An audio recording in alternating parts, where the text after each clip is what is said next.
I got most of my history from my aunt when she taught, and she would tell us things about it. James Lee has known all his life he is a descendant of a captive on the Clotilda, the ship considered by several historians as America's last slave ship. The Clotilda arrived in Mobile carrying 110 bound Africans in 1860, shortly before the start of the Civil War. Lee's family history has been passed down in an oral tradition. It was told that he was a different of a story of the people brought over on the ship. He was not a captured slave. He was a family of king, of royalty, and he was given as a gift to the Captain Foster, who came over with the slaves. Then he became enslaved, and this is where the journey started. Lee was told his great-great-grandfather, Goomba, was a prince from West Africa, most likely from the area of today's Benin.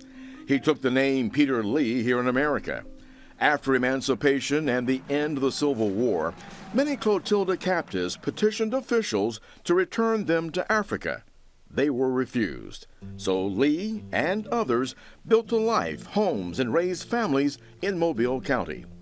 The chimney of Lee's home still stands today on a high point just west of the Cochran Africatown Bridge. As a child, I grew up in that house, and I played in that yard, so the chimney still means a lot to me.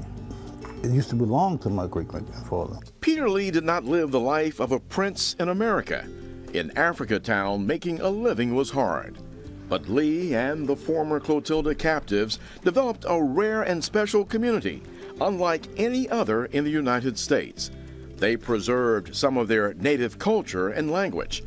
The community also recognized Lee's character. From the people that he was with that came over on the ship, they believed in him. They thought highly of him. They even thought enough to make him a judge. Whenever they had problems, he would be the one that saw a lot of things they had. He worked like they did, but he was still a little bit elevated. He was a leader for them. They built a church that's still a house of worship today. Peter Lee is listed as a founding member. Descendant of royalty, a community leader, and church builder, one would think James Lee grew up proud of his heritage. Being honest with you, until I was 20-something, I wasn't interested in it. But as I got older, I started listening. At the church, you can see the chimney of Peter Lee's home and his final resting place, the historic Africatown Cemetery. Sadly, no records exist to pinpoint Lee's grave, as well as the graves of most of the Clotilda captives. But the multi-million-dollar grant to build a new welcome center and the recent finding of wreckage first thought to be the Clotilda has created new excitement. I would like to see it placed out here to benefit this area. You know, give kids something to come to see and have a story to be told. You know, this history is important.